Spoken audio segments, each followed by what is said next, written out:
Good morning students. आज हम पढ़ेंगे मुग़ल शासन के बारे में। और मुग़ल शासन में आज हम जहांगीर से शुरू करेंगे। अकबर तक का शासनकाल हमने पहले पार्ट में पढ़ चुके हैं। जिसने पिछला पार्ट नहीं देखा हो तो पिछला पार्ट देख ले, उसमें हमने अकबर तक का शासनकाल बता दिया है। आज हम पढ़ेंगे जहांगीर के शासनकाल। जहांगीर जहांगीर अकबर का उत्तराधिकारी हुआ। जहांगीर को सलीम के नाम से भी जाना जाता है।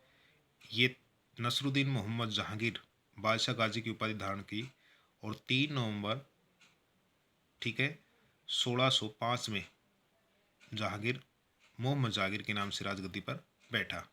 इनका जन्म 30 अगस्त 1569 ईस्वी में हुआ और ये अकबर ने अपने पुत्र का नाम सलीम सूफी संत शेख सलीम चिश्ती के नाम पर रखा था इन्होंने। ठीक है। जहांगीर के 5 पुत्र थे: खुसरो, परवेज, खुर्रम, जहांदार और शहरयार। ये 5 पुत्र थे। इनमें खुसरो की सहायता देने के कारण जहांगीर ने सिखों के 5वें गुरु अर्जुन देव को फांसी दिला दी। जब जहांगीर ने एक जगह विद्रोह कर दिया था तो सिखों के 5वें गुरु अर्जुन देव ने उसका साथ दिया था। इसके खिलाफ जहांगीर ने उसको फांसी दिला दी। अब जहांगीर के शासनकाल को न्याय की जंजीर के लिए याद किया जाता है और सबसे ज़्यादा चित्रकला जहांगीर के शासनकाल में चरमोत्कर्ष सीमा पर थी। तुझके जहांगीरी, जहांगीर ने अपनी आत्मकथा लिखना शुरू किया, जिसको पूरा किया मोतियाबिंद खां ने। और captain Hawkins, sir Thomas Roe, William Finch आदि यूरोपीय जो यात्री थे वे जहांगीर के शासनकाल में आए। और ईरानी निवासी मिर्जा ग्यास बेगम की पुत्री नूरजहाँ, जिसका वास्तविक नाम मेरुनिसा था, ठीक है, 1594 ईस्वी में नूरजहाँ का विवाह अली कुल बेग में संपन्न हुआ।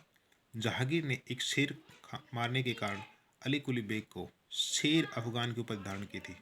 1607 में शेर खान अफगान की मृत्यु के बाद मेरुनिसा अकबर की विधवा सलीम बेगम की सेवा के लिए नियुक्त की गई।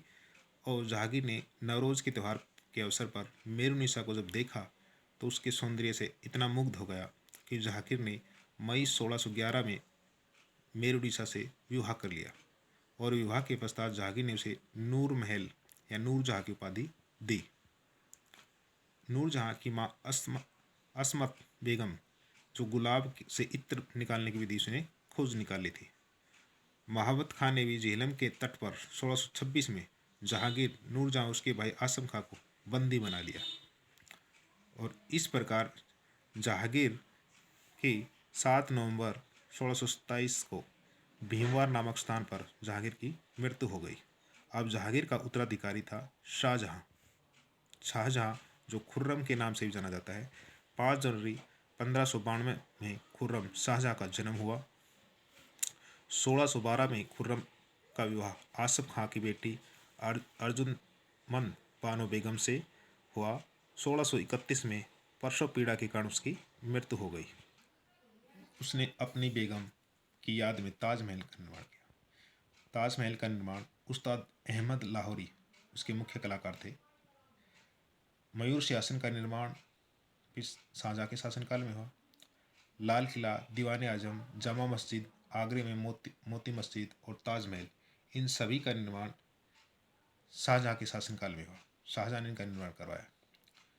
शाहजहाँ के काल में जो ताजमहल का निर्माण करने वाले जो मुख्य कलाकार थे वो थे उस्ताद अहमद लाहौरी। और मयूर सिंहासन का जो मुख्य कलाकार था वो था बादल खां। ठीक है। अब शाहजहाँ के पुत्रों में उत्तराधिकारी के लिए संघर्ष हुआ 1657 ईस्वी में। 18 जून 1658 को औरंगजेब ने शाहजहाँ को बंदी बना लिया और 1658 में धर्मट का युद्ध हुआ दारा और औरंगजेब के बीच। और दूसरा युद्ध किया गया सामुगढ़ का युद्ध 8 जून 1658 को। दोनों ही युद्धों में दारा सिखों की हार हो गई और औरंगजेब इसमें विजयी रहा। आगरा के किले में 31 जनवरी 1666 को 74 वर्ष की आयु में शाहजहाँ की मृत्यु हो गई और शाहजहाँ का उत्तराधिकारी औरंगजेब सिंहासन पर बैठा। औरंगजेब का राज्याभिषेक 31 जुलाई 1658 को बहादुर आलमगीर की उपाधि धारण की और उसका राज्याभिषेक किया गया। औरंगजेब के गुरु मीर मोहम्मद हकीम थे। औरंगजेब सुन्नी धर्म को मानता था और इसलिए उसे जिंदा पीर कहा जाता था। इस्लाम धर्म स्वीकार न करने के कारण सिखों के 9वें गुरु गुरु तेग बहादुर की हत्या औरंगजेब ने की थी। ये क्वेश्चन आ जाता है कि सिखों के 5वें गुरु अर्जुन देव की हत्या किसने की, तो उसकी हत्या जहांगीर ने की थी। और सिखों के 9वें गुरु गुरु तेग बहादुर की हत्या किसने की, औरंगजेब ने की। 1679 ईस्वी में बीबी के मकबरे का निर्माण करवाया गया और ये औरंगाबाद महाराष्ट्र में पड़ता है। 1689 ईस्वी में उसने 1689 ईस्वी में जजिया कर पुनः लागू कर दिया, जो अकबर ने माफ़ कर दिया गया था 1564 में, उसको इसने फिर से लागू कर दिया गया। 1699 ईस्वी में उसने हिंदुओं के मंदिर तोड़ने का आदेश जारी कर दिया और मुगल शासन औरंगजेब के शासनकाल में अनेकों मंदिरों को तोड़ा गया। 4 मार्च 1707 में औरंगजेब की हत्या हो गई।